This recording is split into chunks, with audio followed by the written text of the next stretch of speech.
Hi, I'm Radu Popescu. In this video, I'm going to show you how to find silent install switches for an EXE setup.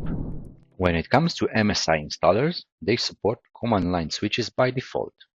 You can use parameters like QB or QN depending on the UI display level you want. However, EXE setup installers are different. These switches change depending on which tool was used to build the installer. Open a CMD or PowerShell, navigate to the path where your setup EXE is located, and type the command. Traditionally, for most of the setup EXE, the /help or /? Will display a list with the supported command line switches. In our case, using both help or a question mark works. If the parameters don't work, you can use the web search for the specific software. Some software vendors have a help page where they put all the silent install switches. If not, a simple Google search will display some AI suggestions. Doing a cross-check, it will show that the parameters mentioned by the AI are correct.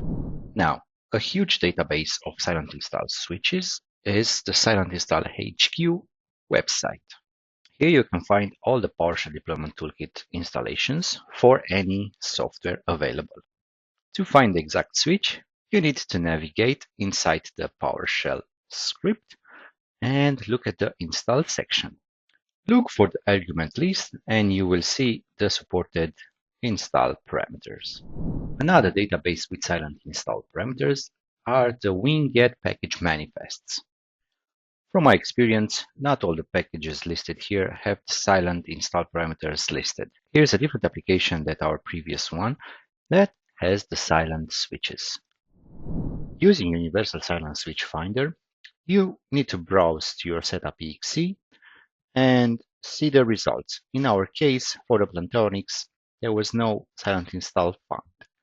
However, let's try with Notepad++. Yes, this one has it. Sometimes you can use extractors like 7zip to see the content of the setup.